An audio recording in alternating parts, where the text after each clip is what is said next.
Welcome, all of you. Thank you for coming. It's so nice to see you and also many old friends. Andre wanted me to say a little bit about Richard's biography, and he suggested that I could start by saying that he came to Camphill as a young hippie, which was in 1972. That's how a lot of us came to Camphill, right, Carrie? So he actually came from Oxfordshire in England to Camphill in Germany, to Fernbühl. And he spent 35 years there with his wife and family, children who grew up there. And then in 2008, Richard began the work of the Karl König Institute. So he's been doing that work since then. And he and Christiana, his wife, moved to Berlin. And 3 years ago, through the generosity of the Camphill Foundation, we got a 3-year grant to start the work of the Karl König Institute in North America. So that's why I'm here. I'm actually in Camphill Hudson. If you hear background noise, it will be muted in a minute. It's kind of a robust place. So yeah, in September of 2023, we started the Calendar of the Soul exhibition tour across North America of Karl König's drawings for the Calendar of the Soul in Chicago. That was our first venue. And then we were in 16 places back and forth across North America. It was quite amazing. And we got to see some of you, which was so wonderful. So many of you are familiar with the work that Richard has been doing to bring, I would say, in my words, a re-enlivening of the Calendar of the Soul as a path of feeling and heart understanding that Rudolf Steiner really intended with it, which is deepened in what Richard shares through the experience of the illustrations that Karl König made for the Calendar of the Soul, some of which we'll see today. So for any of you who aren't familiar, Richard has also given a series of 52 weekly talks, about 20-25 minutes, which are pre-recorded. So for each week of each verse of the Calendar of the Soul, there's a weekly talk. And if you're interested in that, you can email us. There'll be a slide at the end with information about that, and I can send you information about that. I will say there are now over 700 people worldwide who are participating in this talk series, and it's in 23 countries and now in 4 different languages. So it's really become a healing community, I think, in the way that Rudolf Steiner hoped the Calendar of the Soul would become. So with that, I will turn this over to Richard and mute myself and look forward to the talk. Yeah, thank you. And it's, should I say it's nice to be in Chicago again? I'm not sure.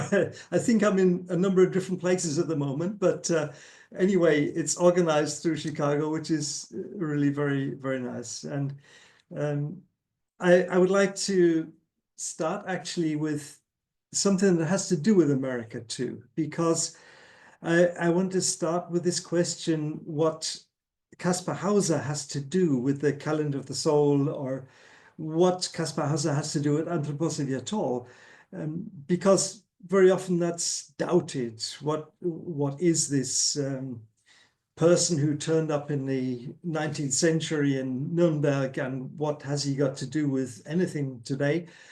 And I think we're only beginning to understand how significant this appearance of this child of Europe, as he was called at the time, really is for anthroposophy today, and certainly for the future too. And I would actually like to start there, because it's because of someone who was in America that we know about this closeness to anthroposophy. And that was Ehrenfried Pfeiffer. And I don't tire of telling people about this, because I think it is really so significant. Elfried Pfeiffer spoke about conversations he'd had with Rudolf Steiner in the 50s. And I'm sure one didn't realize the significance of what he was saying at the time. But in the meantime, there is a new awareness, I think. And so I do like to start at that point. Elfried Pfeiffer actually asked on a car journey with Rudolf Steiner. He drove Rudolf Steiner around to his lectures quite often and had a very, very close connection to Rudolf Steiner.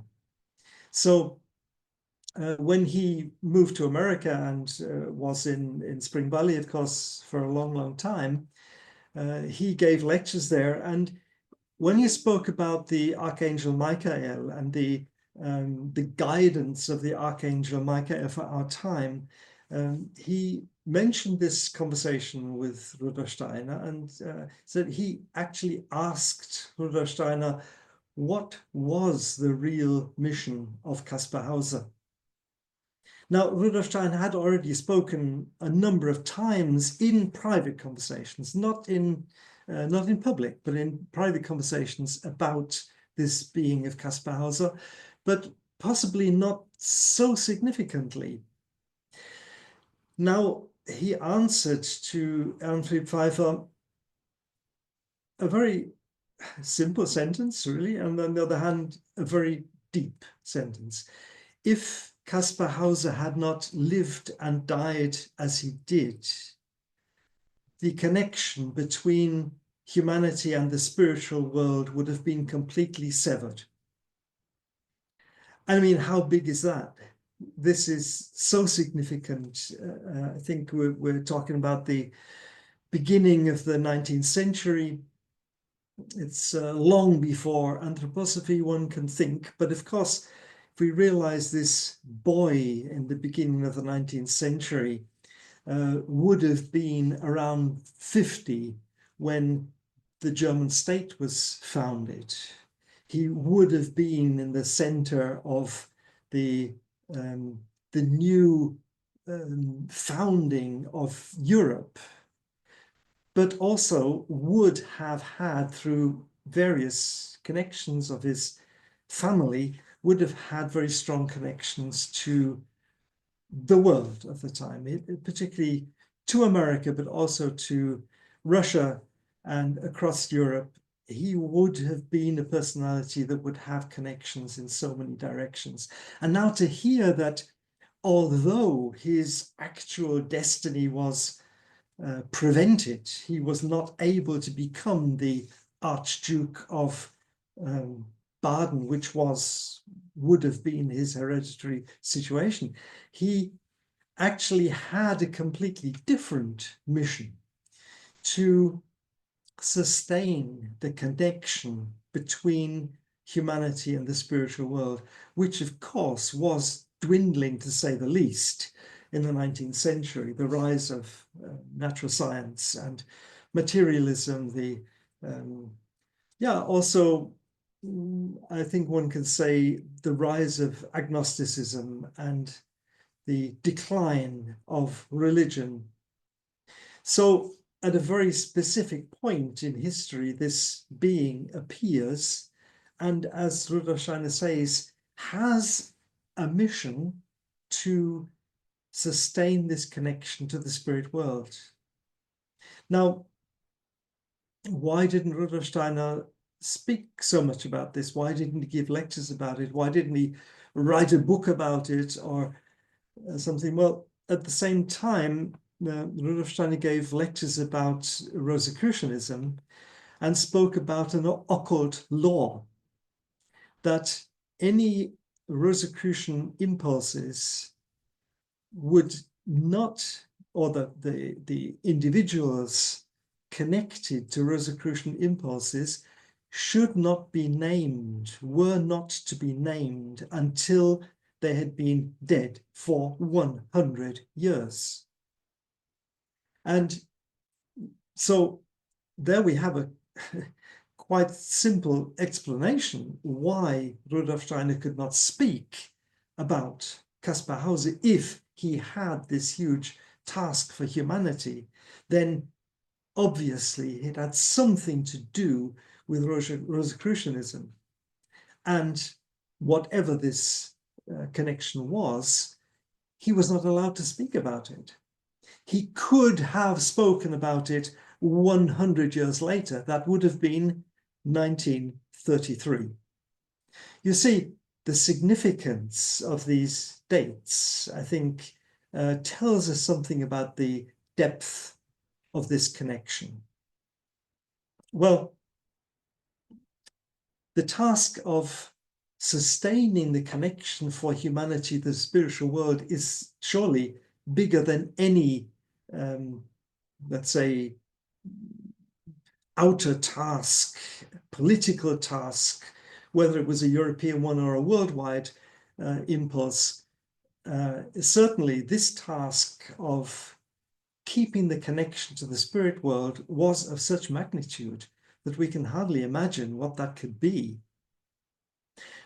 But we have to realize this child of Europe appeared on the scene in 1828 in the center of Europe, and it was exactly 33 years later that Rudolf Steiner appeared. 1861, 33 years after Kaspar Hauser. Does that not already show some sort of connection between these two individuals? Maybe we can already see that something of their task, both of them, has to do with each other. And I believe we can see many, many connections between the work and the life of Rudolf Steiner and what had taken place with Kaspar Hauser. It crops up in many, many, many situations throughout Rudolf Steiner's work. I don't want to look into that too much today, but just to look at one specific thing, that would be the calendar of the soul. That is basically my theme for this evening, for this Three Kings Day, has to do with the connection of the three kings to the calendar of the soul. And it is, I've spoken about that in various places over the past 18 months. I think it is significant to realize that Rudolf Steiner gave this calendar of the soul path out of a specific situation. It is 1912. And it is out of this specific situation of making people aware of the necessity to perceive not just the spirit generally, but specifically the etheric world. And this is what he was preparing people for, that the Christ being would be able to be perceived if humanity could find a form of perception for the etheric world. This is what he was talking about from 1910 to 1912. And out of this, out of these questions, out of this, these teachings of Rudolf Steiner, then a concrete path, a real practical path of practice was developed, and that was the calendar of the soul. That ensues, I think we have to see this, out of these 2-3 years of lectures about the Christ being in the etheric, about our necessity to find perception of the etheric world. Out of this, the path of the calendar of the soul is given. Quite clear path of practice. And I would like to look at that more directly soon, but just to realize, yes, this is also exactly 100 years after the birth of Kaspar Hauser. This Prince of Baden was born in 1812 on Michaelmas Day. And now the festival which belongs to Michaelmas, so to speak, or there's the opposite festival to Michaelmas, of course, the Easter festival, 100 years later, was the beginning of this path of the calendar of the soul. So that is certainly not by chance. I don't think Rudolf Steiner did anything by chance. And I think we can imagine that giving this path of the calendar of the soul in 1912 was a direct connection to this birth of the child of Europe in 1812. And what is this path of the calendar of the soul? Yes, it leads us, of course, into the connection to the etheric world, because it leads us into the rhythms of time. It leads us to the festivals, to the seasons, to time in itself. And we've looked at this in various situations already during the exhibitions, how this path of the calendar of the soul was a preparation already for what could take place later as the Christmas foundation. Then we have this amazing meditation, the foundation stone. This meditation is the foundation stone that is laid into the hearts of human beings. And this foundation stone has a very strong connection to the path of the calendar of the soul. It has also 4 parts to it. And what I would like to show you this evening is how in the calendar of the soul we have exactly these 4 parts too. 3 times we have this question of the connection of the human eye to the world I. In the foundation stone, these 3 first parts of the foundation stone, telling us how we live in the human form, in the human body, in a threefold way. And in each part of our threefold being, we connect our I to the eye of the world. Does that not sound similar to this question of how the human being can, let's say, practice one's connection to the spirit world? This path was opened or left open by Kaspar Hauser. That's what Rudolf Steiner tells us. And now we are given this path, beginning with the foundation, beginning with the calendar of the soul, then to the foundation stone, this very exact path of practice to connect to the spirit world, to the world I.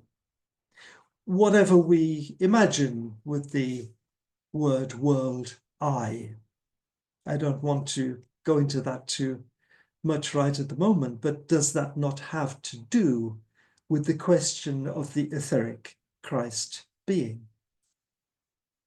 Is that not what we are connecting to also through the foundation stone? So you see, this path that was opened or left open or sustained by Kaspar Hauser, so Rudolf Steiner, is exactly what he laid out as a path of practice for the individual, exactly from 1912 onwards. And I think that Karl König experienced that very deeply. He never spoke about it, strangely. Why? We don't know. I think he was very careful in what he said about Kaspar Hauser. Some things were not spoken about. They were Camphill secrets for a long time, until actually we managed to publish this little book about Kaspar Hauser and Karl König. up until then, many things had been really kept locked away, and one was privileged to be allowed to copy something that Karl König had written or said about Kaspar Hauser. And I think there is wisdom in this also, because it was still not yet time to realize the significance of Kaspar Hauser. And I do think after 200 years of his being working in the world, we are able to experience more exactly the relationship of Kaspar Hauser to anthroposophy, to Rudolf Steiner directly. It begins to reveal itself, let's say, this connection between these two guiding spirits of humanity. Because surely that is something we can attribute to Kaspar Hauser if Rudolf Steiner tells us he was able to sustain the connection between humanity and the spirit world.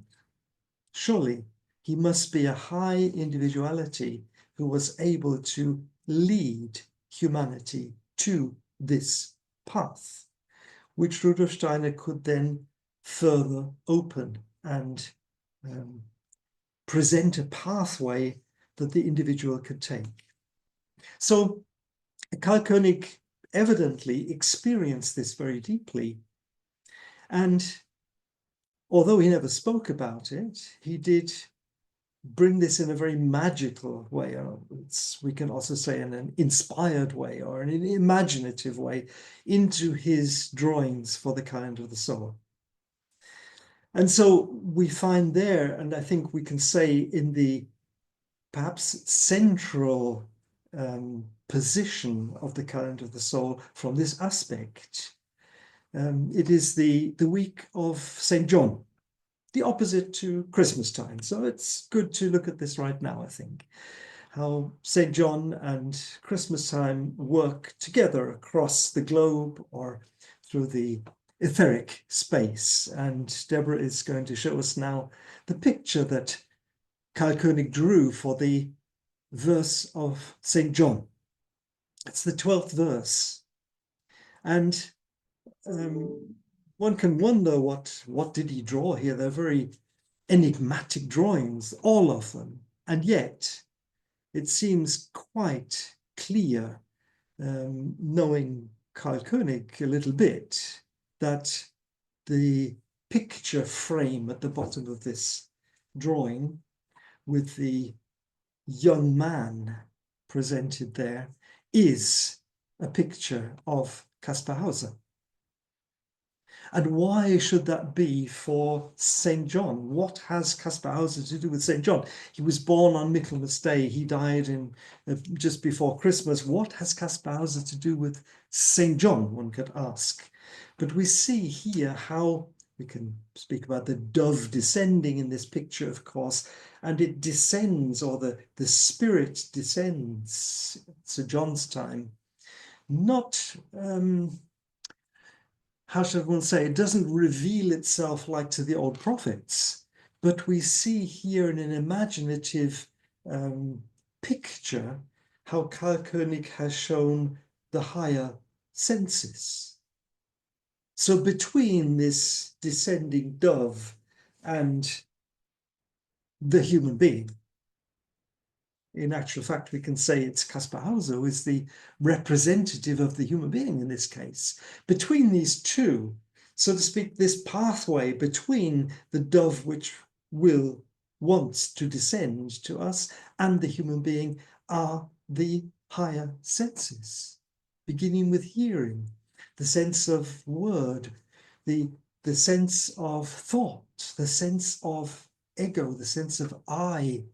These higher senses of the human being are actually spiritual senses. And that is, of course, the path of St. John, also in the calendar of the soul. We are led to these experiences of the world of the senses. Let us just read this verse maybe for St. John, because it is, I think, quite amazing in this path we are taking. We are taking a path to the spirit, and yet at the same time to the senses, to the sensual world. And for the verse of St. John, this 12th verse, we hear, the world's radiant beauty, it forces me to free my spirit's powers from depths of soul, that they take flight to worlds afar. And I think that is so special to realize that connecting to the world of the senses actually forces us to unite with the spirit. It is the opposite of what happens through natural science in today's world, the opposite to materialism. And Rudolf Steiner reminds us again and again what materialism actually does not understand is the material world as a picture of the spirit, as an outcome of the spirit. And so just in this verse, we hear how a true connection to the world of the senses, to the beauty, the radiant beauty of the world, that actually forces us to take this journey to the universe, to unite, to seek for my own true self in cosmic light and warmth of worlds. And this amazing verse is so deeply what Rudolf Steiner spoke about in the mission of Kaspar Hauser. Through the way he lived and died, he was able to sustain this connection of the human being through the senses to the spirit world, not through some sort of, I don't know, inner experience only, or through retreating into a cave or no, but through the senses, through the sense world. That is so strongly, of course, the anthroposophical path. Not to forget the world in order to experience the spirit, but through experiencing the sensual world, we can arrive at the spirit, but not just general spirit, not into the, whether we call it a fatherly world or motherly world of the spirit. Of course, in the calendar of the soul, we hear of Mother Nature at Michaelmas, interestingly. Usually we hear about the fatherly ground of the world. So it is both. But this is not the only aim of our path, but our path is actually to find ourself in this connection. That is significant, I think. To leave myself and with trust alone seek for my own true self in cosmic light and warmth of worlds. And this whole path of the calendar of the soul, we begin at Easter. And this whole path to St. John tells us about this path to the spirit through the senses. It's quite an amazing path we're going. And so, yes, it is, in the sense that Rudolf Steiner spoke of to Andrew Pfeiffer, it is a Kaspar Hauser path through the sense world to find our own self as spirit being. Not just to dissolve into some sort of general spirit world, but to find our true self. So is that not very centrally the anthroposophic path, of course, too? But it is exactly what Kaspar Hauser had prepared. Rudolf Steiner was able to give this path because Kaspar Hauser had lived and died the way he did. So I think it is not a coincidence that it is exactly 100 years after the birth of Kaspar Hauser that this calendar of the soul is actually given. Now, Another thing that's interesting looking at Karl König's pictures, and I don't want to show too many today, but many of you know these pictures, I think, as far as I can see who's here. I know a lot of you know the pictures already.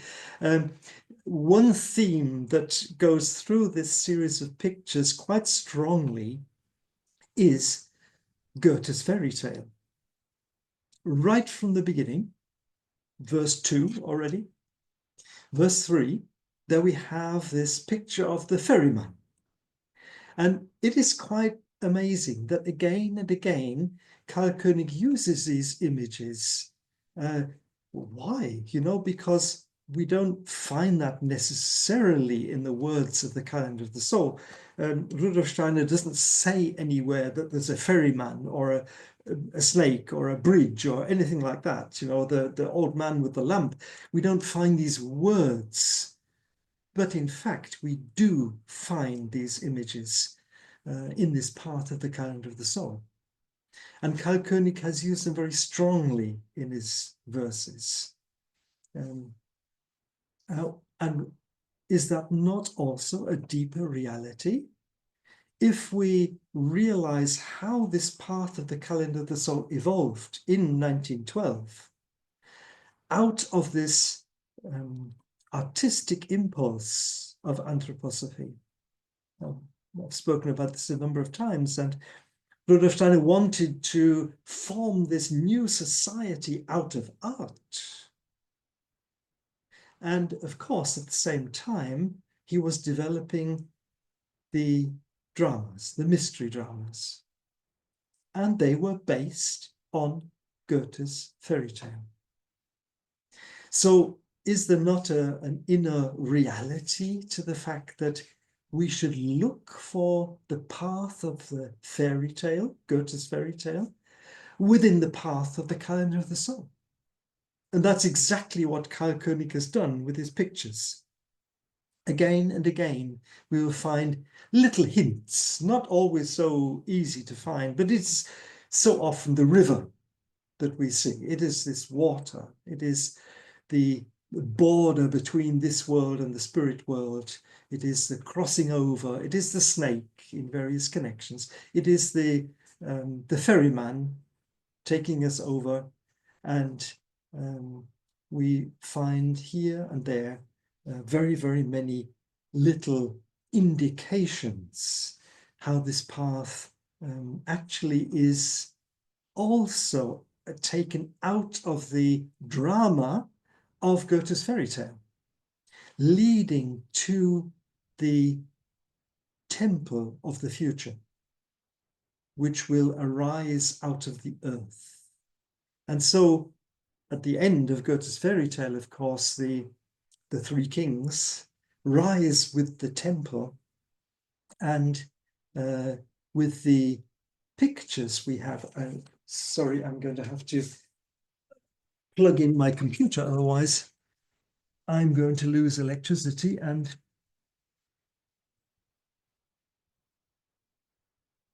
we still do need electricity. So this is the path we are on with the Calendar of the Soul, is towards this bridge to the temple of the future. There we realize the spirit being of the human being. That is, we cross over this bridge to the new temple. And there, of course, we have the kings arising. Well, I will speak about this a little bit later. But we can see how this drama of the fairy tale, Goethe's fairy tale, plays into this path of the Calendar of the Soul right the way through until the end. And the last picture that Karl König drew, of course, for Holy Week is this very strange picture where there is a temple. And we think of, well, of course, Holy Week, and traditionally the procession goes up the hill to the temple. And in Karl König's picture, the procession goes down the hill to the temple, because it is not old Jerusalem, it is new Jerusalem.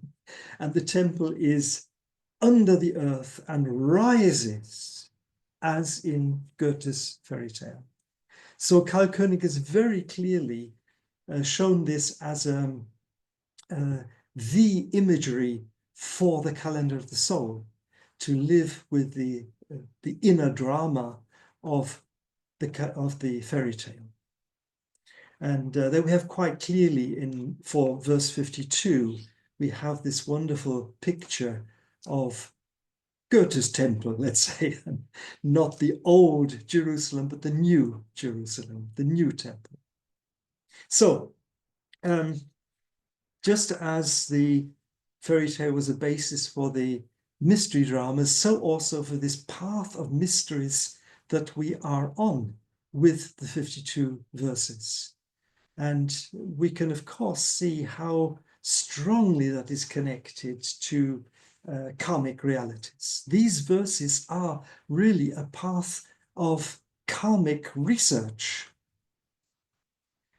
Well, that would be a theme of its own, of course, but let me now go back to this question of the three kings, or we can say the three paths of practice within the calendar of the soul. Just as we have practice, practice, practice in the foundation stone, so we have these three paths of practice in the calendar of the soul too.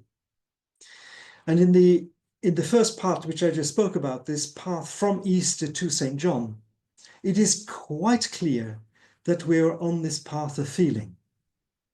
And I think it is significant to see how within the three parts of the foundation stone, the central part is the path of feeling. Then I will truly feel. We can also say, then I will feel the truth. Feeling becomes an organ of perception for the truth, for world wisdom. And that is the path we are on in the beginning of the calendar of the soul. Let me just remind you how we hear about this. That right in verse 1, we have this very odd word. Thoughts stream into the world afar. Well, that's not easy to take. Our thoughts stream into the far distant worlds and dimly bind the human being with spirit being. See, this is the first step of the calendar of the soul. Dimly. You see, this connection of the individual to the spirit world, we can sense that it's there, but it is only dim. We do not realize it yet. That is the first step, to realize we do not have it. We need to look for it. And so we embark on this journey, this first part of the calendar of the soul, second verse, into the furthest bounds of senses, the force of thought itself must forego. Isn't that wonderful? It's not easy because we usually connect our consciousness, our being, our value maybe, so strongly with the intellect that it's very difficult to take this as a second step on this path into the furthest bounds of senses. The force of thought its selfhood must forego. And then the spirit world rejoices and says, yes, now I can find you again. If you sacrifice what you thought to be yourself, namely your intellect, then we can find you again. This wonderful word, and spirit worlds now find their offspring human once again. Is that not a wonderful word? In the second verse of this journey, the spirit world rejoices that we are on this journey, and can find us once more. Remember what this verse that Rudolf Steiner gave to Marie Steiner, the stars once spoke to human beings, and they are not able to speak to us anymore. But in the second verse we hear, they rejoice, the spirits, because we've started this journey. And we begin to sacrifice what we think is ourself to find ourself truly. And so it goes on. I mean, we could look at every verse, of course, but let me just remind you, when we get to this very special pivotal point between Easter and St. John, and that is, of course, that is the Whitsuntide. That is this very special verse 7, verse 8, verse 9, where we go through this experience of Whitsun, of Pentecost. There we really take this journey to St. John, out of Easter to St. John. That's a pivotal point. And exactly there we hear, my power of prescience now arises, verse 7, and take your rightful role. My power of prescience, not my power of thinking or of intellect or not even of any sort of understanding. My power of prescience now arise, or whatever your translation tells you. It's here, Ahnung in German. It has nothing at all to do with thinking. It is the absence of thinking, but it is a feeling for the truth. And take your rightful role. Replace my force of thought. Isn't that wonderful?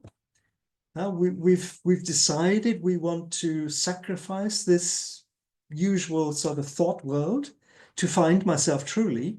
And now I can say, replace my force of thought, which in all the senses glory would but lose itself. And that is the catastrophe of our times, that we have not replaced the force of thought, and therefore we lose ourselves in senses glory.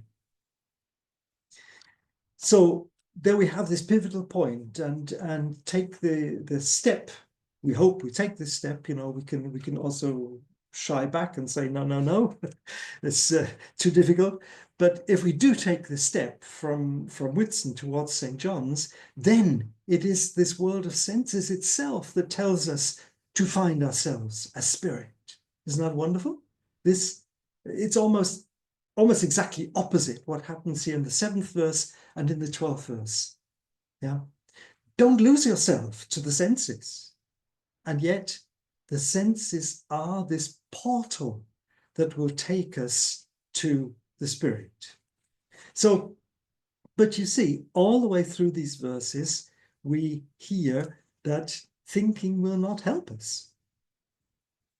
We need to lose all this, lose ourselves in order to find ourselves. And it is this path of feeling which is so important to Rudolf Steiner that he even puts it into the introduction. I suggested recently that we should actually read the introduction that Rudolf Steiner wrote every week with every verse, just to remind ourselves, this is a path of feeling. And we need to train our feeling, our prescience, as I've translated it there, to have a perception of reality, which we will not gain through intellectual thought. So, this wonderful experience of 7th and 8th verses, I always had such a problem with this Whitsun verse, which tells me the growth of senses might, in union with God's creating, dampens thinking's power. So no, that can't be. I'm lost, If I'm not able to keep my thoughts in this, it's too difficult for me. dampens thinking's power to vague and dreamlike realms. And then we hear this wonderful word. Sorry, I just have to put that into every talk, you know. So some of you have heard it 10 times already. If godly being would unite with my own soul, then thinking must abide content within this dreamlike state. And that is this wonderful state of Kaspar Hauser. The one verse he wrote, this very special verse, which he entitled Contentment. And there we have it, right in this situation of the calendar of the soul at Whitsuntide. We hear, if godly being would unite with my own soul, then thinking must abide content within this dreamlike state. Well, it doesn't tell us, oh, just dream on, you know, don't worry about thinking. Of course not, because we know, because we're not reading these verses for the first time, we know actually that thinking will reappear. But never mind, we have to leave it first, right? And enter into this dreamlike sphere. It is an imaginative path. It is a, well, let's call it an artistic path, maybe, that we need to take us away from what we usually think of as our most important faculty, namely thinking. So, and then we get to this point of St. John's, where we realize we can find ourselves in spirit light and spirit warmth. I think that is so amazing. This path to St. John is a path of feeling, and now feeling begins to discern, to divine, or to be prescient towards the future. That is what prescience, or Ahnung in German, is. It is a sense for the future. That is what the four higher senses actually are. They are future senses. And so our sense of thought, of course, already understands what the other is saying before he says it. That is the important thing. They are future senses. And so it is with St. John that we actually unite with the being of the higher senses, not the outer, say, materialistic senses, if I may call them such, the environmental senses. It is this level of the higher senses where I begin to experience the future. And what is the future? It's so amazing that this plays into the verses immediately after St. John. So we've gone through this middle part of the foundation stone, yeah, the middle of the three paths of practice. It's so significant, I think, that it's the center of these three parts. It's the center of the human being, of course, but it is the starting point of the calendar of the soul. And when we get then to St. John and take the next step, already with verse 13, 1 week after St. John, we begin to realize our true self. Is that not amazing? We're realizing the future. So let me read this 13th verse. And being now in senses heights, there flames into the depths of soul from worlds of spirit fire, the godly word of truth. It's such an amazing verse, I think. And what does this word of truth say to us? In fire, it speaks. Yeah. With prescience, seek in spirit grounds to find yourself in spirit kinship. So we already have this, we can maybe call it a seed of hope already, that we begin to sense the future. And this is what comes in the next verses, of course. Dreamlike thought had seemed to numb and rob me of myself, verse 14. Yet now approaches me, waking me, world thought in senses shine. Is that a beautiful verse, this verse 14, that because I take this path, now the Spirit comes towards me. And basically my own self comes towards me. Now approaches, waking me, world thought in senses shine. And so we continue this path and realize, of course, that in experiencing myself from outside, I am already beginning to live in my will. This is one of the deepest secrets of anthroposophy, of course. My I being lives to a certain extent in my thought, in my consciousness, but that is only a reflection. Yeah. Maya. My true I being lives in my will, where my karma is and comes towards me. Through my karma, my own I, my own self, comes towards me. And so I begin now, after realizing the spirituality of the sensual world, I begin to find my own self in the being of my will. It's out there. It's not in here. It's out there. This dual being of the I becomes reality. So those of you who know the curative course, of course, this duality of the I is our daily food. So the next verses lead us to this experience of myself out there. And this word of worlds speaks again and again. Fill your spirit depths with my width of worlds and find in time myself in you. It's amazing, you know, that this speaking to us is the world spirit. I will find this spirit in myself and realize this is my own I. It's quite amazing. These verses after St. John are quite amazing. Verse 17, I think, is so wonderful. Now speaks the word of worlds, which I was allowed to carry through senses portals to the soul. You see, through the sense world.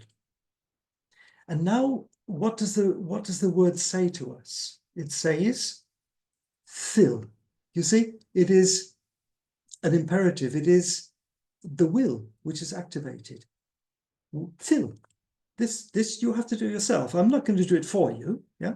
Fill your spirit depths with my widths of worlds. Our will is being activated. And we can see, can I expand my soul? It's the first question mark in the calendar of the soul, right? After St. John. And of course, we are coming closer and closer to Michaelmas. And more we realize how our being of will is showing us our true selves outside. And verse 18, can I expand my soul that it unites with word of worlds received as seed? We see it coming towards us, and can I expand my soul? It's a dual movement that takes place.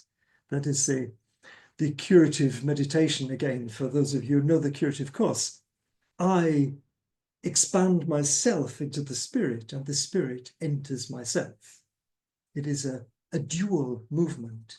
It's not one-sided. Verse 18 still. I sense that I must find the strength to shape the soul with dignity, to be a garment for the Spirit. You see, this is the foundation, the real foundation of inner work here. This is, we always say inner work begins with the will. Here it is, right? I must find the strength to shape my soul with dignity, to be a garment for the Spirit. And that is already sensing what comes towards us at Michaelmas. This wonderful verse, constant self-creation, verse 24, is already there in verse 18. I must shape my soul myself. Nobody else would do it. The Spirit doesn't do it for us. I need to activate my will. And this comes to a crescendo, of course, in this wonderful verse 24. Constant self-creation serves soul's self-perception. Wow, all these S's, because this is the fire of will that takes place here. And so verse 24 ends, that is a challenge of translation, of course. Verse 24 ends in German with the word Willensfrucht. And so there is no other way to end a translation than to say fruit of will. That's what it's about. And now we can enter this Michaelmas space, because we are now in this second path of practice, namely finding the true force of will. And of course, the Michaelmas verses tell us about this. I don't need to read that to you. You know, it's there. My will's fiery might in the Michaelmas verse is quite amazing, I think. But immediately after Michaelmas, just like immediately after St. John's, immediately after Michaelmas, it's a wonder, that out of this will activity, we begin to realize, wow, thinking is a will activity. Intellectual thought is not a will activity, unfortunately. It's cold. Out of this fire of the will, thinking arrives almost magically. It's quite amazing how it comes. Inwardly revitalized through this fire, I feel the widths of my own soul. And now, empowered, you see, Michaelmas empowers us, send raying from soul's power of sun to solve the riddles of life. And there comes this strange word of hope. Isn't that, I think one can sort of fall over that occasionally. One can fall into this trap of thinking, oh dear, hope has been killed, whose wings before were lamed by hope. This very enigmatic verse. Yes, of course, because only now, out of our own will, can hope actually come into being. The future comes out of the will and not out of thought. So that's where we are with Michaelmas, in this very central activity of will, which, however, leads us to this new level of thinking. And it is directly after Michaelmas, as I say, that suddenly thinking appears as if on its own. We don't go and find it, but there it is. Verse 29, to let the light of one's own thinking powerfully unfold within. This is now my gift of summer, is autumn's rest, and also winter's hope. There we have this word of hope, you see. Hope had died beforehand, yes, but now this element of hope comes in because we realize thinking is something completely new. It is no longer intellect. Absolutely not. It is out of the fire of my will I can find this new level of thought. And where does thought come from? not out of the astral body.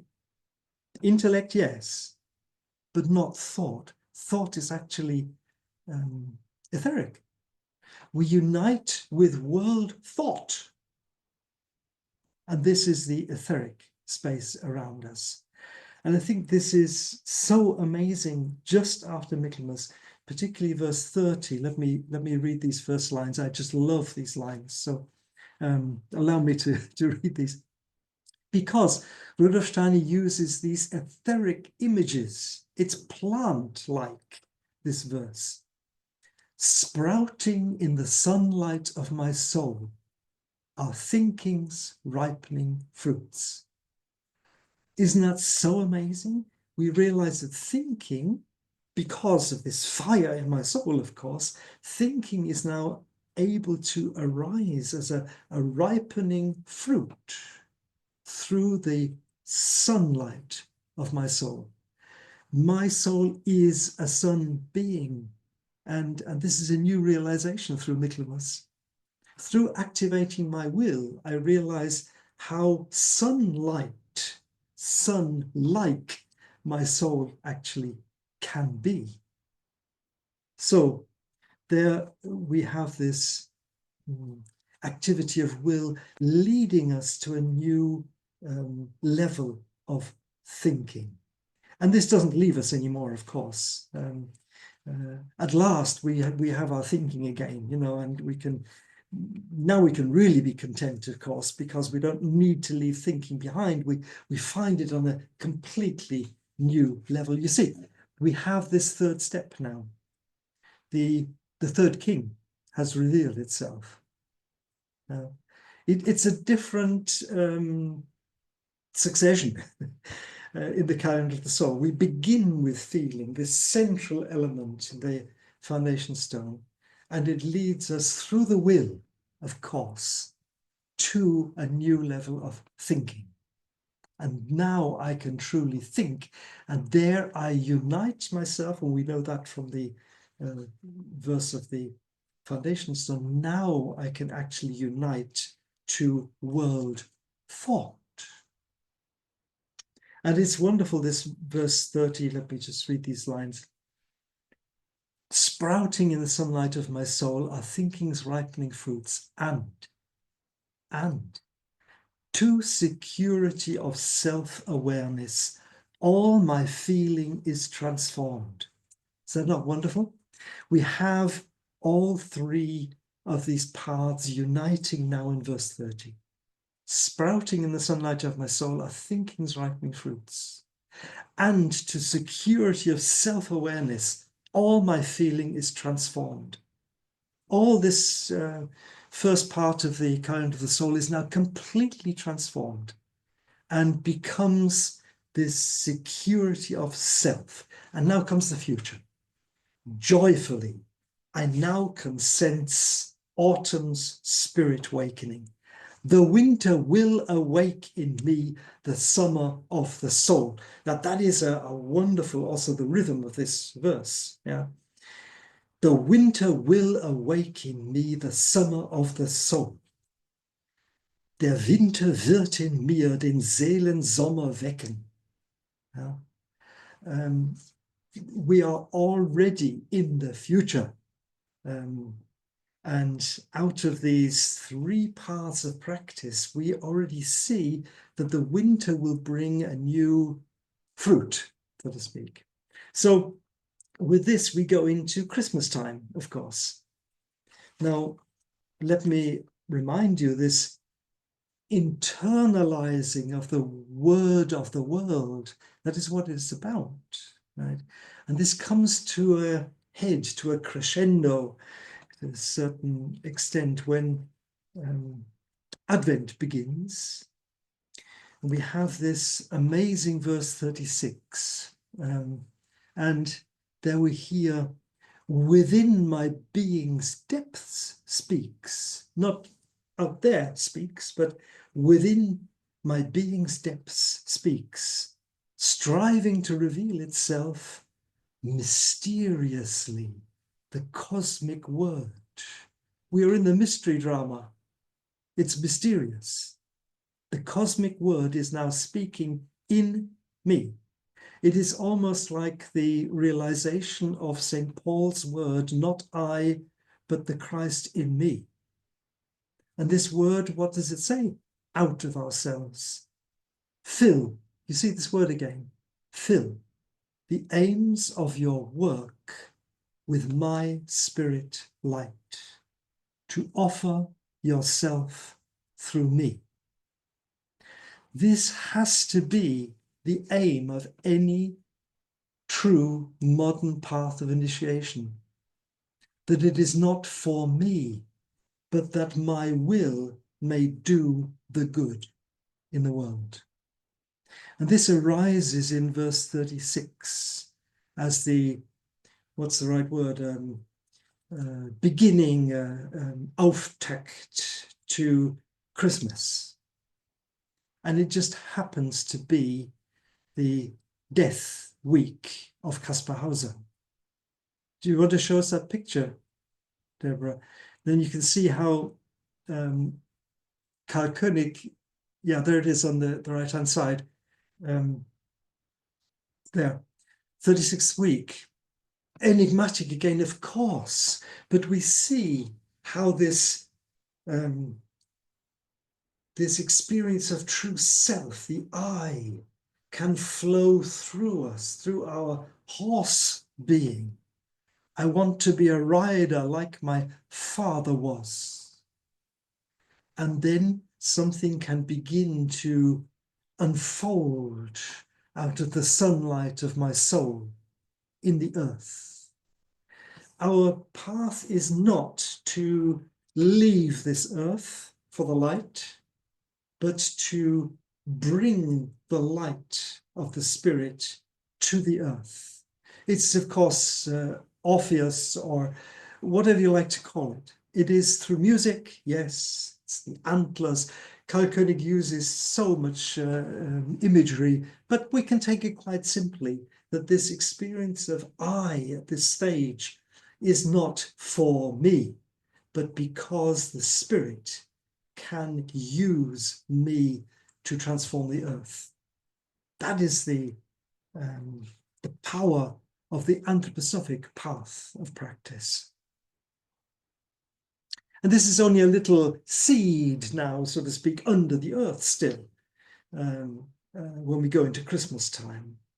But then, of course, we have these wonderful words.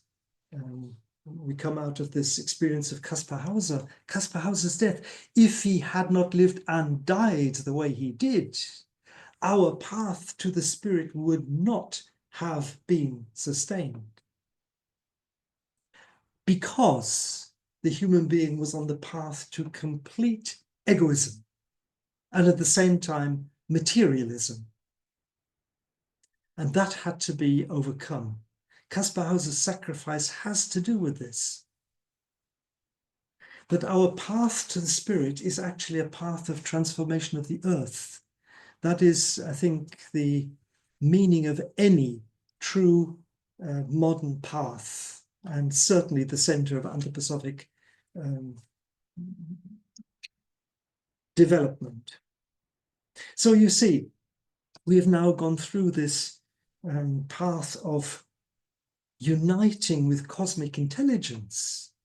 Saint Michael was or is the guardian of cosmic intelligence. And out of this Michaelic experience, we have now come to the point of Christmas, where we can feel something being born within ourselves, which can actually lead to the transformation of the earth. We already sense a little bit the temple rising from below the earth to become the temple of the human being. And you see, we have around Christmas, we have not only this hope that is the center of the Christmas verse, of course. It is the verse of heavenly hope. I can feel as if freed from enchantment, spirit child within the womb of soul. it has in the radiant forces of the heart begotten the sacred word of worlds as heavenly fruit of hope, jubilant offspring from world widths, out of my being's godly depths. There we see how this connection between the universe and the center of my soul comes to reality. And there we have this heavenly fruit of hope at Christmas time. And now we can take the step through Christmas now into, and I think this is really significant, that now we can take a step into a fourth part of the calendar of the soul. Just as with the foundation stone, we come to this fourth part, which is so completely different. It is no longer practice, practice, practice. The human being, the human soul within the earthly being, we've been through this now already, up to Christmas. And now we realize the heavenly fruit of hope within my own soul. And out of me, the Spirit can work. That is actually hope. That is the theme for Christmas. And we remember there, of course, around this time of Christmas, this word of the third king, the golden king, who asks then, what is grander than gold? And we hear then, light. And realize, yes, this is what the calendar of the soul is about. It's about no longer just breathing the air, but breathing light of the Spirit.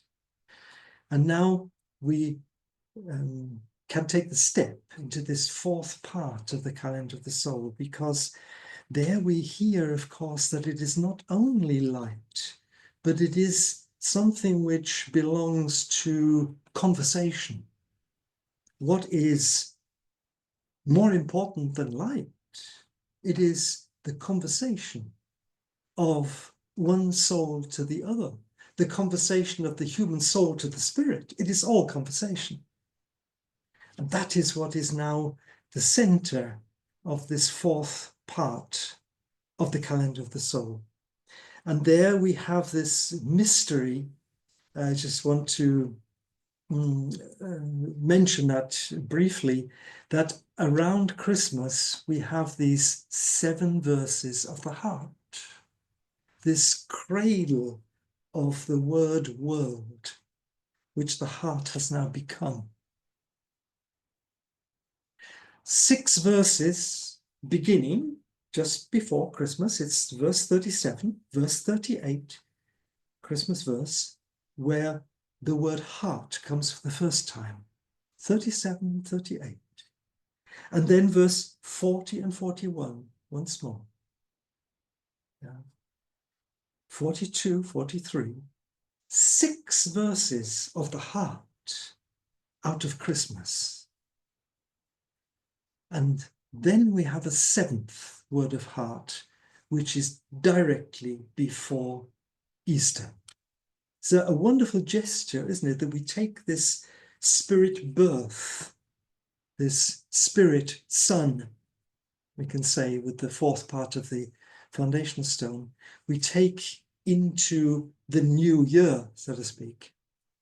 And we realize the Epiphany verse, the 3 Kings verse, and being now in spirit depths, there flows in the grounds of my soul from the heart's world of love, filling the empty illusion of self, the word's fiery power.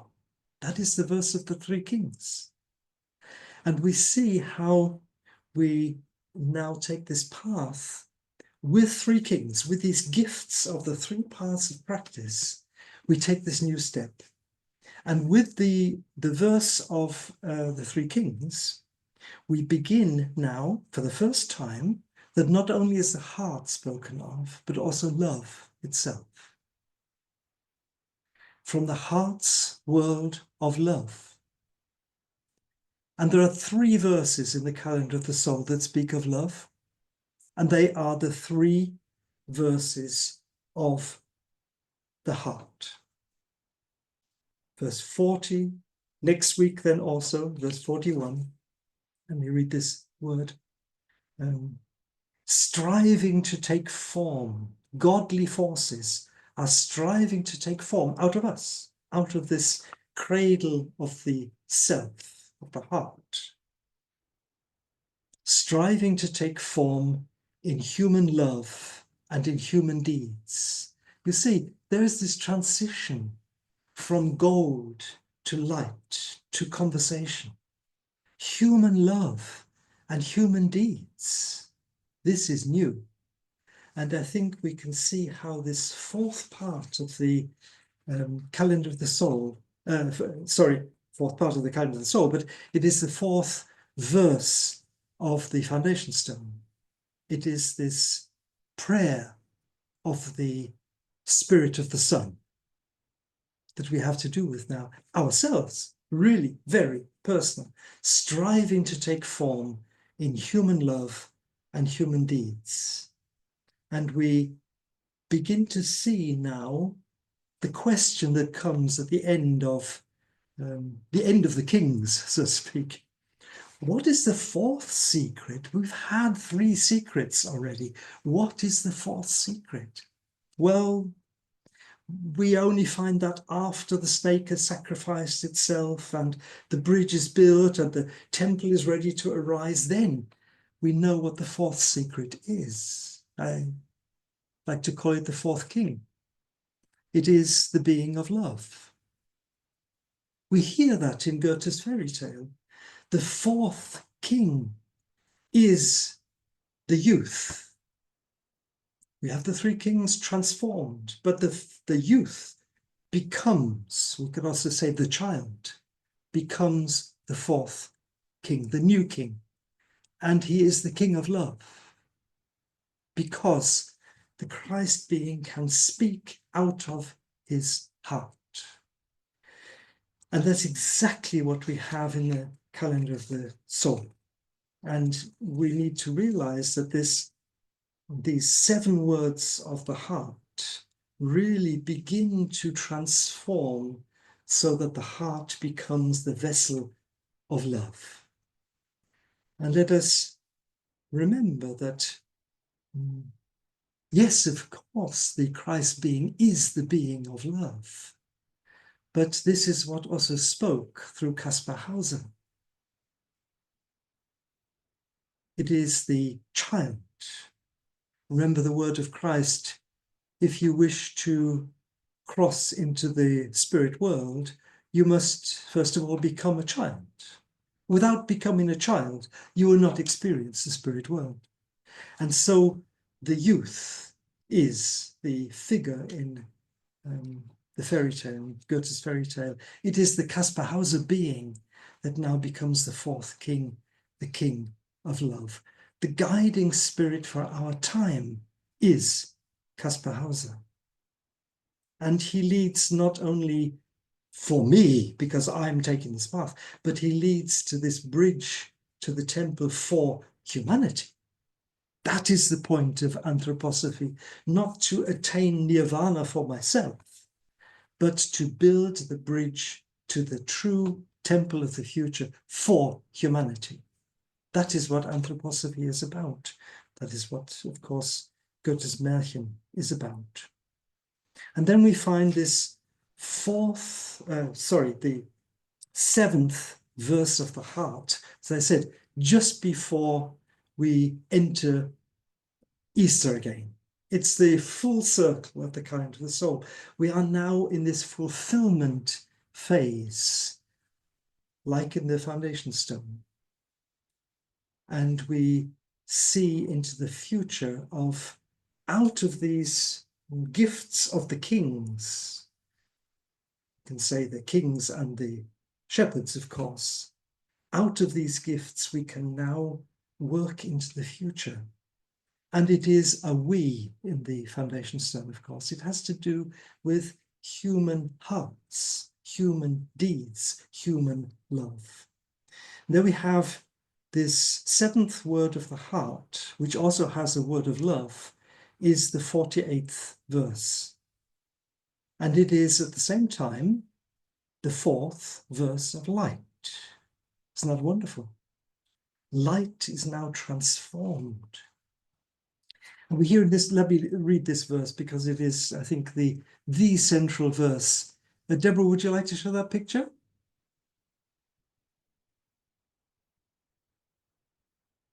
And I read the verse.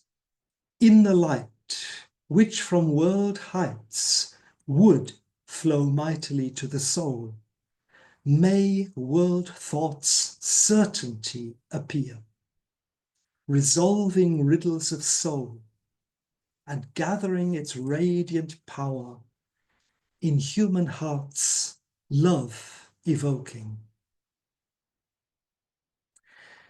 And you see, I think we can say this Michaelic path of the calendar of the soul is led by this being of Kaspar Hauser, a Michaelic being. He was born on Michaelmas Day, 1812.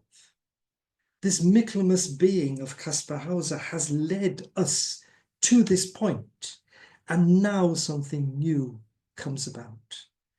May world thought's certainty appear, and it always seems to me as if I need to ask, what voice is saying this word may?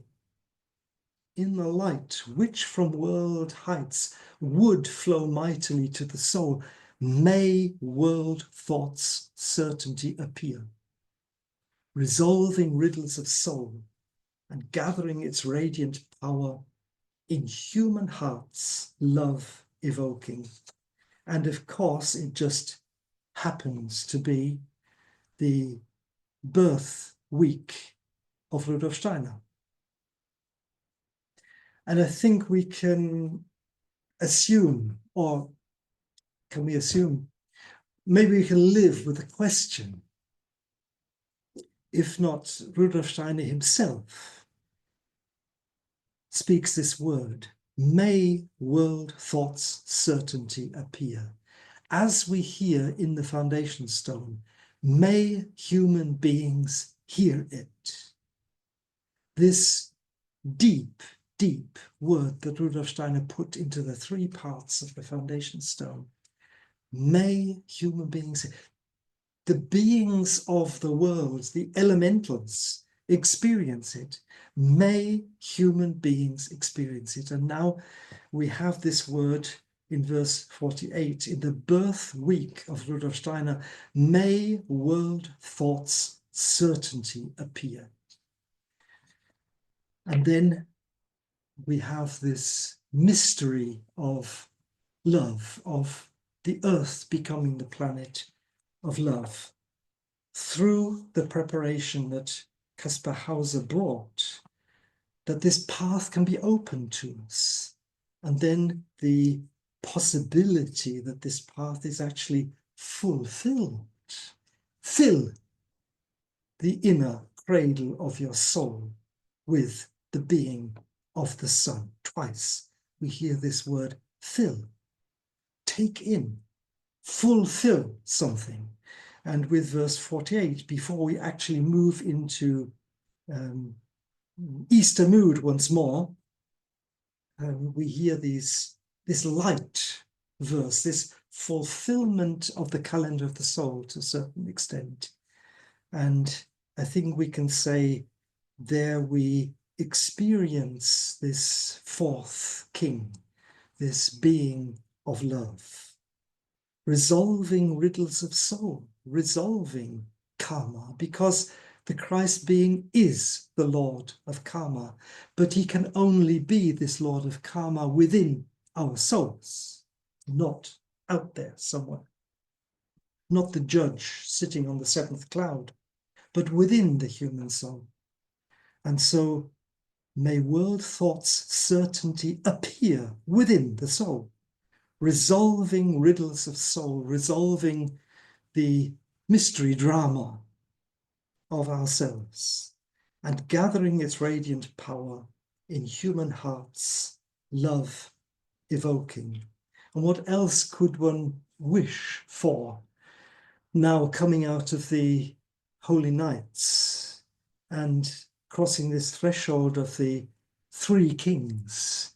What could hope more than that the fourth king, this king of love, would appear with certainty in the soul of every human being? Thank you.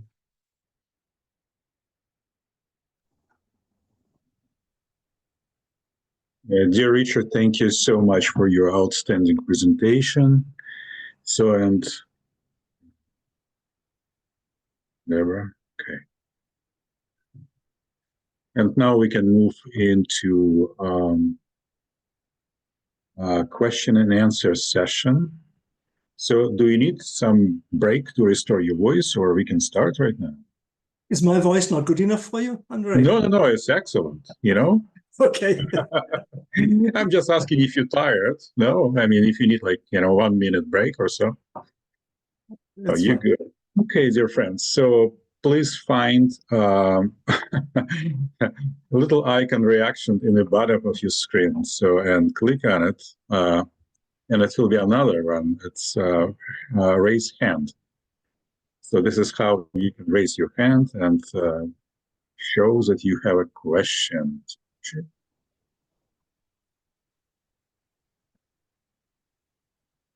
If you cannot raise your physical hand, maybe I can see it. Well, I'll just break the ice and say, if anyone here doesn't have, isn't on the email list of the Karl König Institute, we're sending out our winter newsletter soon, which will have a lot of information about the calendar of the Soul Tour and the Kaspar Hauser Festival. So just email office@karlköniginstitute.org and we'll be happy to add you to our list. Okay, I can see firsthand from Levis. Levis, okay. Yeah, go ahead. Please unmute your machine. Yes, can you hear me? Yes, perfect. Yes. My question, which I put in the chat, was as follows. This presentation was breathtaking in terms of the calendar of the soul.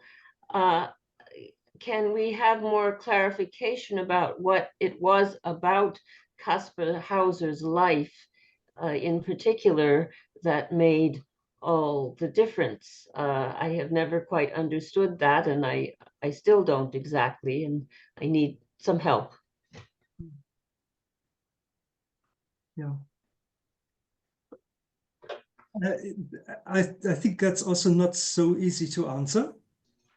It's a question that's good to live with, and if one studies not only the thoughts about Kaspar Hauser, but the impressions. What did people experience with Kaspar Hauser? Because, of course, there are so many theories around, and right up to theories of modern science and so on, all sorts of theories. But let's take experiences. What did people experience? And people experienced, of course,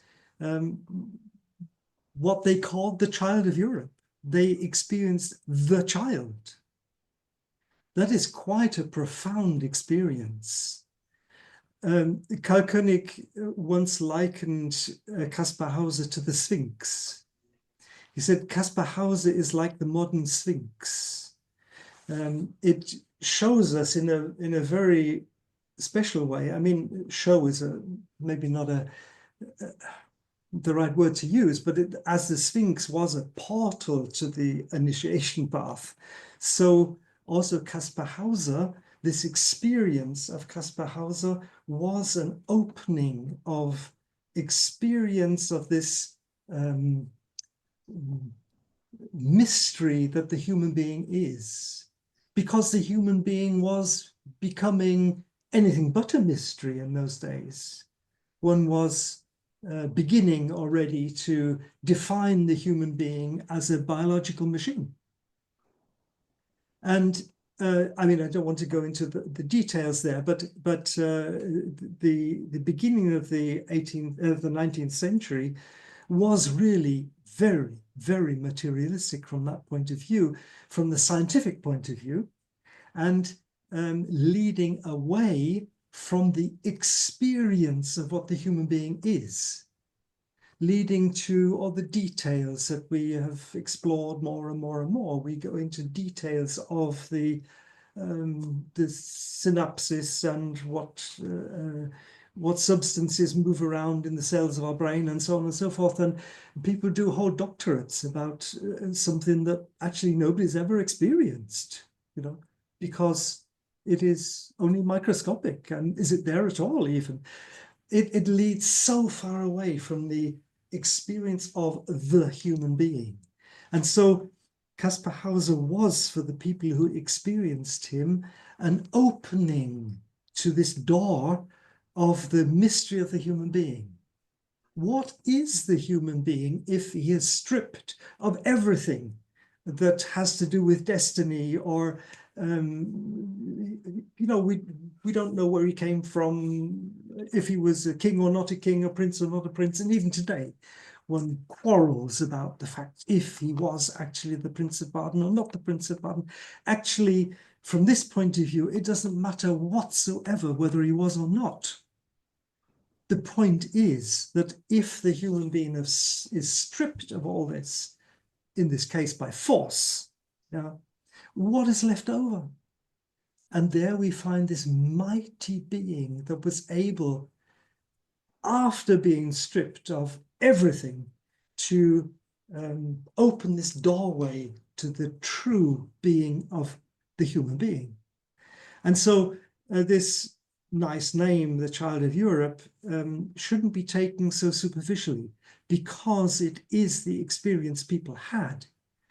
You know, even somebody like the judge Feuerbach, who was a criminologist and a person who had, what's the right word, sparred with the King of Bavaria and so on. He was somebody of his time, right? And this person actually said, Kaspar Hauser is not just like, but is the reflection of an angel. No, is the reflection of the eternal in the soul of an angel. I mean, how can you understand that? But let's not try to understand it. Let's see what people could experience. And if we open ourselves to this level of experience, then, and that is also my experience, people can still come to this experience today. And that is why Kaspar Hauser lives on so tremendously in our time, particularly through art, of course, through poetry, through music, through drama, through paintings, all the arts. And people come to very deep experiences of something, even if they can't maybe pin it down, what do I experience? But they do experience something.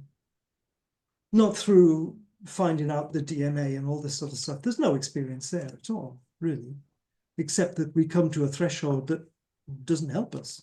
You know? It's a threshold to something else, but it's not the threshold to the mystery of the human being. And there, I think we already have this element of wonder, this element of the child that we need to take seriously. This word of Christ, taking the child and standing it in the center of the circle. That is what happened with Kaspar Hauser. The being of the child stood there, and people could see this child, so to speak, as a door opening towards the heavens. And this is still an experience that can be had. That is why we have Kaspar Hauser festivals. We don't have Kaspar Hauser conferences, but we have Kaspar Hauser festivals, because we want to try and open this door as much as possible. And experience how Kaspar Hauser can lead us in this way to our own path to the spirit. Secondly, that's number one. Number two is because Rudolf Steiner said, if he had not lived and died the way he did. So we have both. And life, as I say, he was the child for so many people, the child of the spirit. But the way he died was so exemplary and so moving to see this level of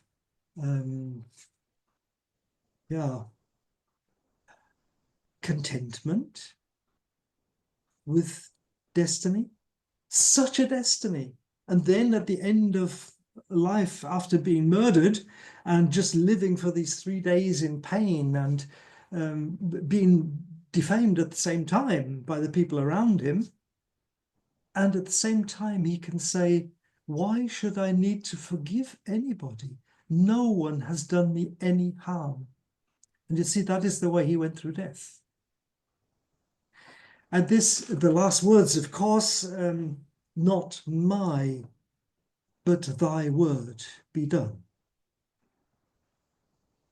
And I think we can see in the way he died, also something quite exemplary was to be experienced and lives on, that has to do with this deep level of forgiveness, and to realize that no, nothing can be done to destroy the inner being of the human being. Even if the worst is done, still this inner being remains intact and true.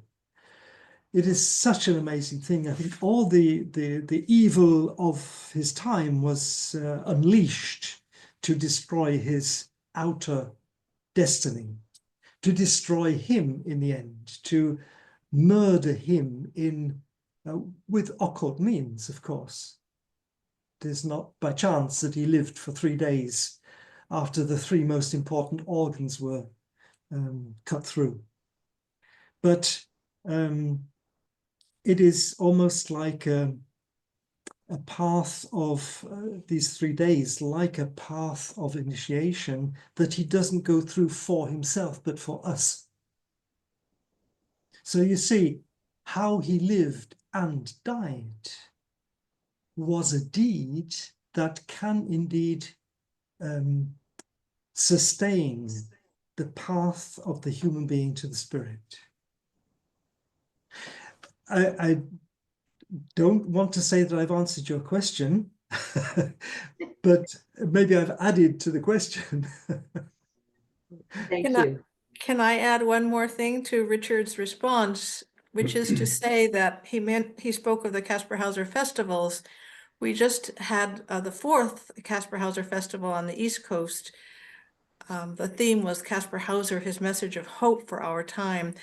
And if you sign up for the newsletter, we will have information about that festival, as well as the possibility for you to see how to access the videos of that festival with all the lectures and the artistic activities that happened there. And that will be a very good way of also going deeper into the understanding of why did Rudolf Steiner say this? It's beyond our understanding, and yet a lot will come through that festival. Yeah. Yeah, but thank you for the question. I think that that's so crucial, that question, and you know, let's live with it. It's not something that can be answered so easily.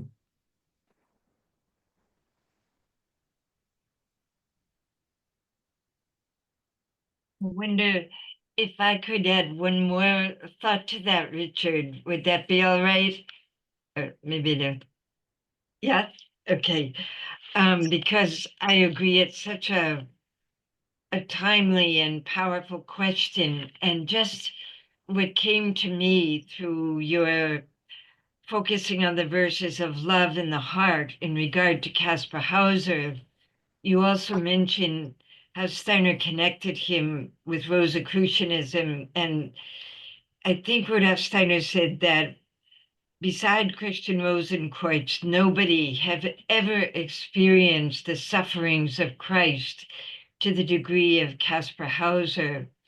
And this experience of people of Kaspar Hauser also was one of his almost indescribable level of compassion, of knowing the sufferings of the other, not being able to bear the suffering of a tiny insect, and looking at the crucified Christ and wondering how people could possibly bear to see that suffering. And I just feel that everything you've said weaves that, has that woven into it, Richard, this power of the verses of the love in the heart, and this fourth king of love, and that Kaspar Hauser's powers of love and powers of compassion really embody that in a way that we desperately need to pay attention to in our times, in terms of all of us looking at the suffering of the world, saying, how shall we behold this suffering? And the path of Kaspar Hauser, the path of the kings, the path of the calendar of the soul, is really a practice, so that we don't start the year saying, how can we possibly see this? But a path has opened to us, of possibly for those who are called to how to do it. So many thanks for this. Yeah, I mean, let me just say something about the what you call the reception of Kaspar Hauser. Of course, anthroposophists have studied Kaspar Hauser for decades. There are a number of books, and well, I mean, not just anthroposophists, of course. we have a library here, just one floor lower, with I think something like 460 books about Kaspar Hauser. Now, but just to look at the research that was done out of anthroposophy, out of a deeper understanding of Kaspar Hauser, I think until fairly recently, the main path of study was to ask the question, what did not happen through Kaspar Hauser? What was foiled? What was prevented with his destiny?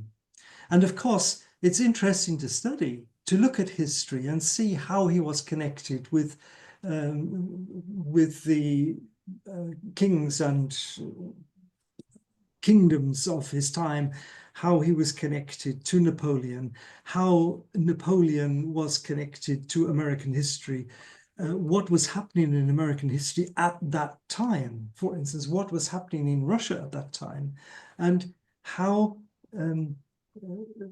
certain individuals were almost lost in their destiny because Kaspar Hauser was not available to them. That is the main path of study for anthroposophy over a long, long time. And only very recently have we begun to realize that we need to turn to this positive question. So thank you for bringing in that question also. How do we turn to it is a question of its own, of course, but how do we conceive of the positive effect that Kaspar Hauser had, nevertheless, even though everything was prevented, everything was destroyed, he was not able to meet these people and these people and these people, he was not the person to lead the German state in its founding phases, to connect to France, of course, to Russia, to America, and so on. This was all not possible.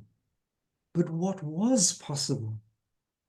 And I think we still need very, very carefully, very with this sense of question, this sense maybe of the Sphinx also, this sense of wonder, to ask what was possible through Kaspar Hauser, perhaps also to realize how Rudolf Steiner was able to bring things, because Kaspar Hauser had prepared something on a very different level.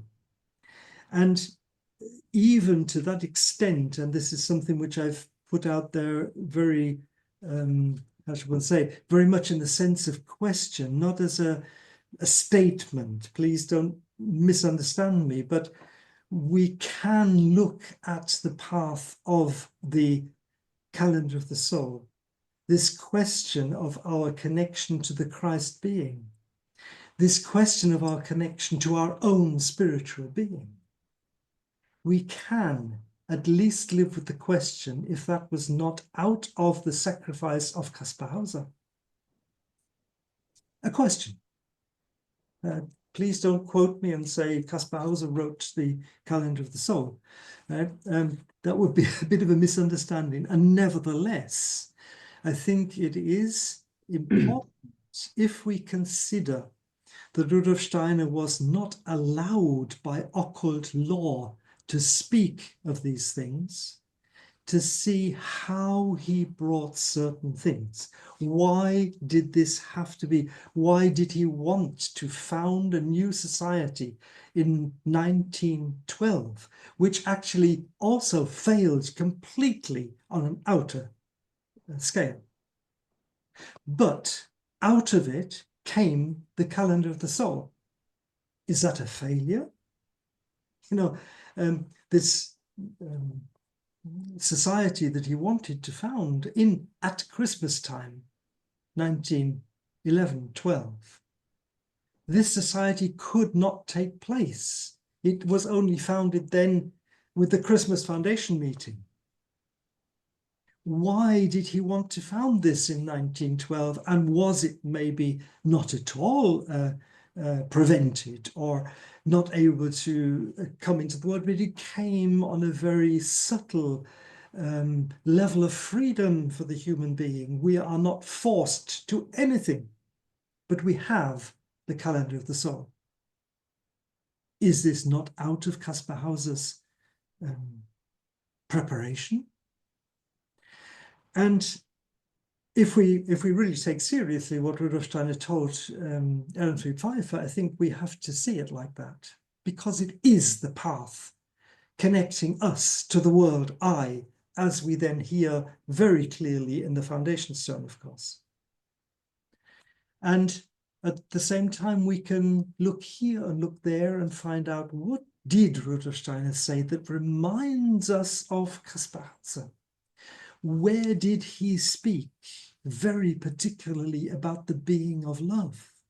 There's one particular lecture which stands out. It's not really part of a cycle of lectures. It stands out as a singular lecture that he gave about the being of love. Love and its meaning in the world. Is that the correct title, Deborah? Thank you.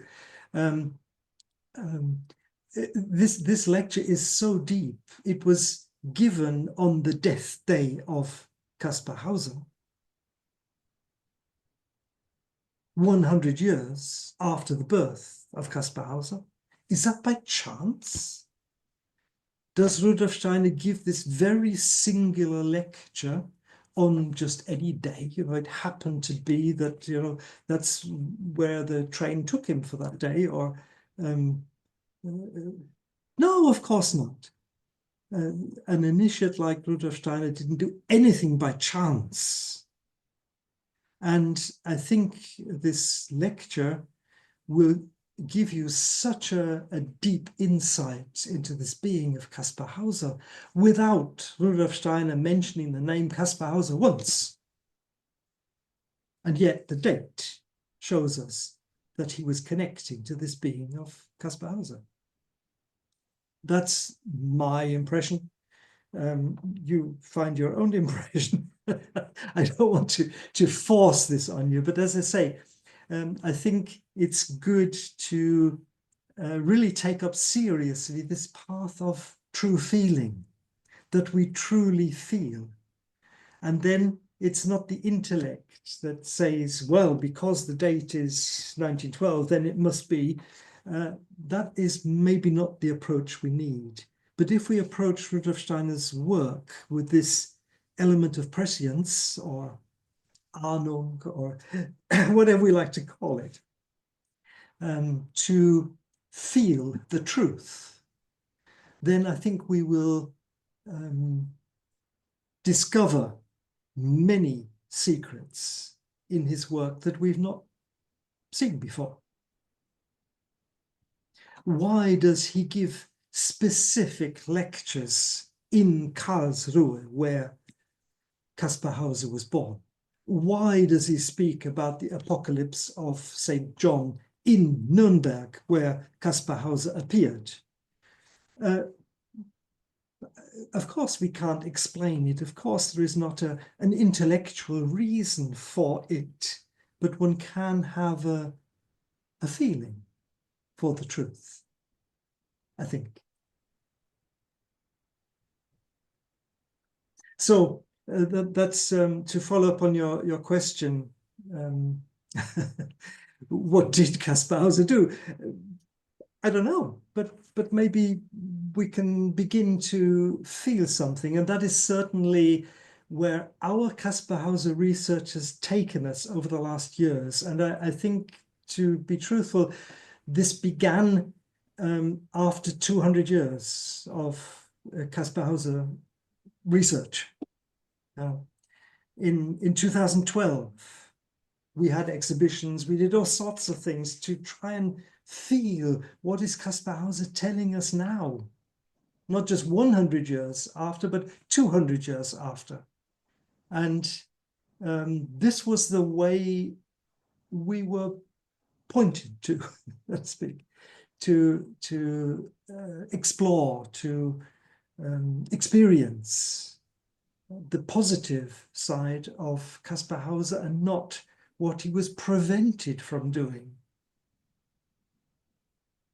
So.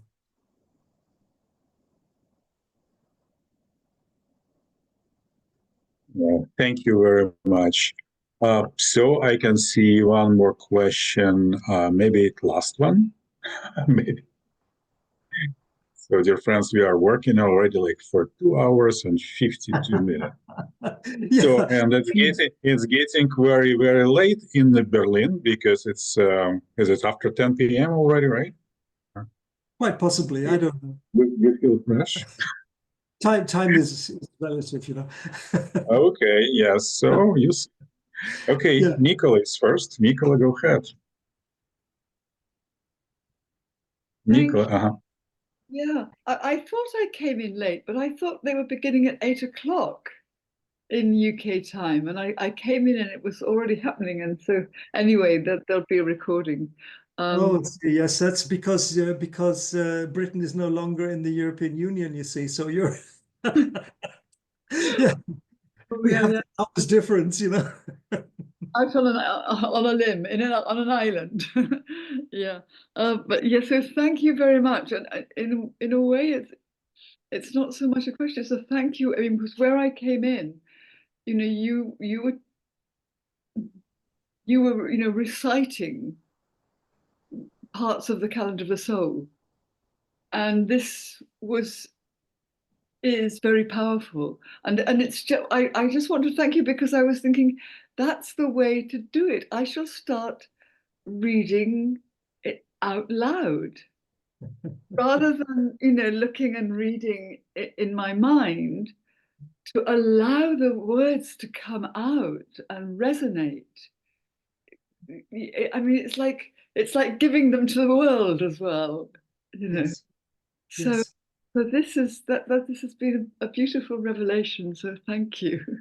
Thank you. hey, Mary. Mary is next. Hello, Mary. Hi, Richard. Hi, Deborah. Happy New Year. So nice to see you. Thank you so much for this amazing talk.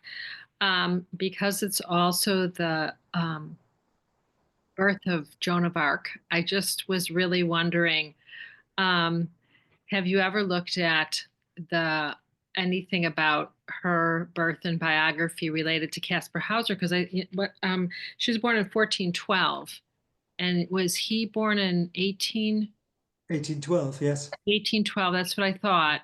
And then she died in 1431 or 32. Anyway, I just thought it was interesting. Oh, definitely. Yes. I mean, of course, she was a Michaelicbean too. I know. So, and Kaspar Hauser, born on Michaelmas Day, carried this Michaelmas mood throughout his life in a very, in a secretive way, maybe not in such an outward way, but in a very secretive way. But there are, I think, very definite connections between the two. Yes, yes. She was, of course, also a child, basically. Yeah. Thank you.